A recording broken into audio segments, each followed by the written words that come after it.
enough to dominate or to ally with its neighbors to challenge U.S. hegemony. In this case, it came in the form of the Iran-Contra scandal. U.S. President Reagan needed money to fund an unjustified war against Nicaragua, but was forbidden to do so by Congress. So U.S. arms were illegally sold to Iran through Israel and South Africa, and the proceeds went to the Nicaraguan Contras. This allowed Reagan to get around Congress to support a campaign of kidnap, rape, torture, and murder for which the U.S. was convicted by the World Court for unlawful use of force. In other words, state-sponsored international terrorism.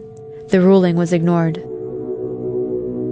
Khomeini died in 1989, shortly after the war ended. He promised democracy, but essentially had become the next dictator.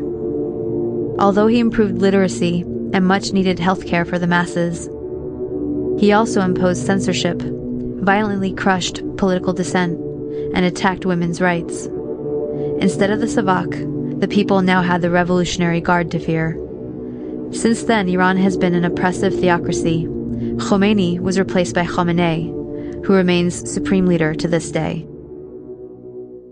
Yes, I think Iranian government is dangerous. It's dangerous mainly to people living inside Iran.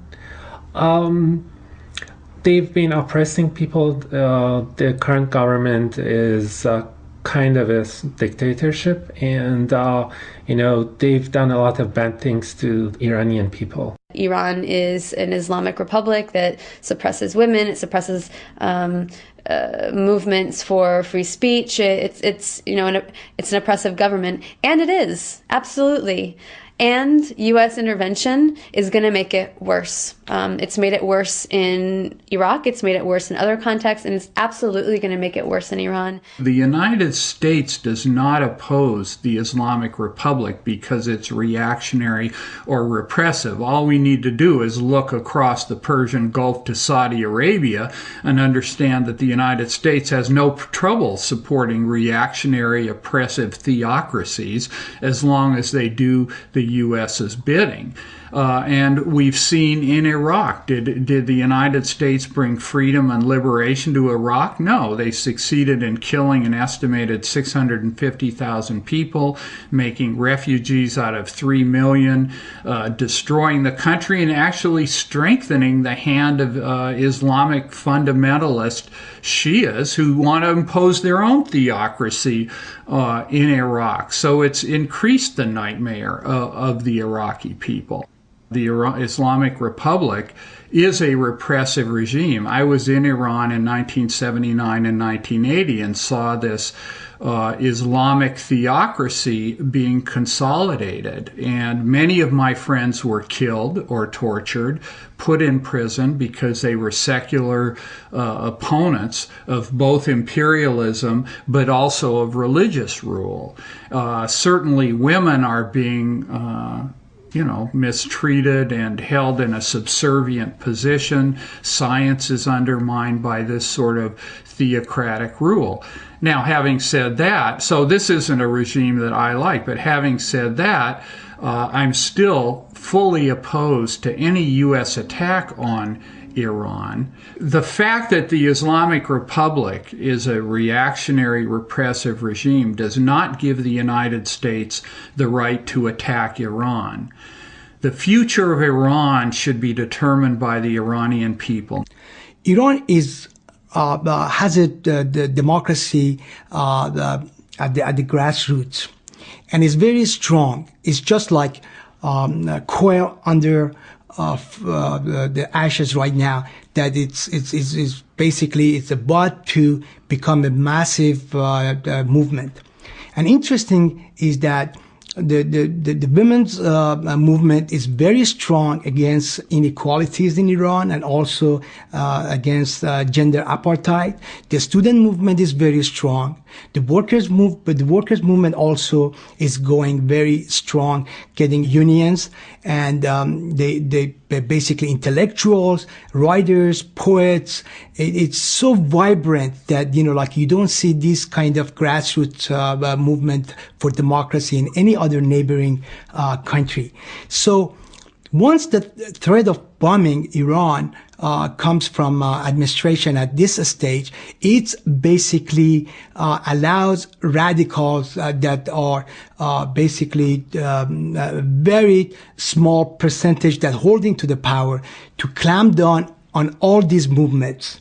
And what it does happen that with threat of bombing, the movement stops, and the repression becomes much larger and does not allow this grassroots to develop properly. What I'm uncertain about is how we can best help people inside Iran to force the government to be more democratic, and how we can facilitate that process. That's a very difficult question. I know different people have different answers and different thinkings, but you don't want to let the government in Iran to have a free hand to do whatever they want against people. But on the other hand, democracy is not something that you can force from outside. And if there's a very strong democracy movement inside Iran, so if it looks like that people from outside are helping them, then the government will seize that opportunity to make it look like they're just foreign puppets, and it will crack down on them. So you cannot directly support them. But so that's the difficult question, and how best we can do something to help people inside Iran. Khomeini did form a new kind of government with some elected offices, but still with himself as the supreme leader, the head of the government. There is an elected parliament called the Majlis and an elected president, but their democratic functions are limited, as all candidates and all laws must be approved by the Guardian Council. The Guardian Council has 12 members, and half are clerics appointed by the supreme leader, who has the final say on all important matters. The job of the Guardian Council is to guard the country against efforts to undermine the ideals of the revolution. They normally prevent any reformers from being elected, but the strength of the democracy movement culminated in 1997, and a reformer was elected.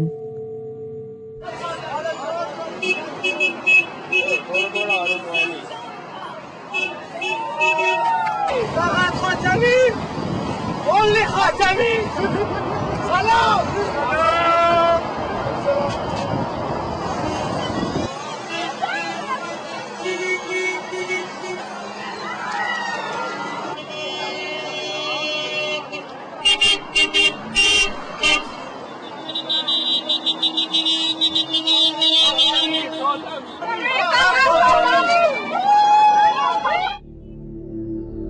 From 1997 to 2005, a reformer named Khatami was the president of Iran. 70% of Iran is 30 years old or younger, due to Khomeini's urging people to have children at the start of the revolution, and losing many of the older generation in the Iran-Iraq War. He won the election, in large part due to support from women and the country's youth, who pressed their parents to vote for him.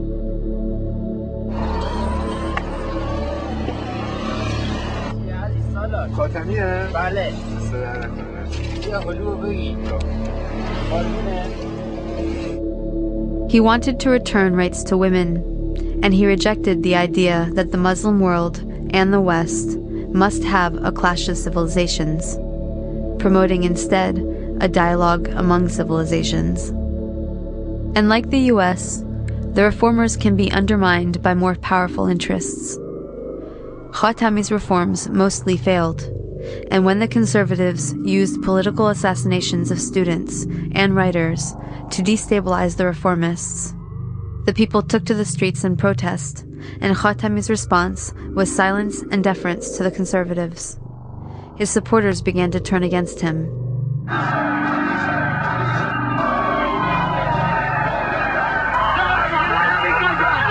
Khatami's reformist presidency was also undermined by the US, despite gestures of goodwill towards America from the people and the government of Iran. Iran has the most pro-American public in the region. in the Middle East. If you remember, after September 11th, people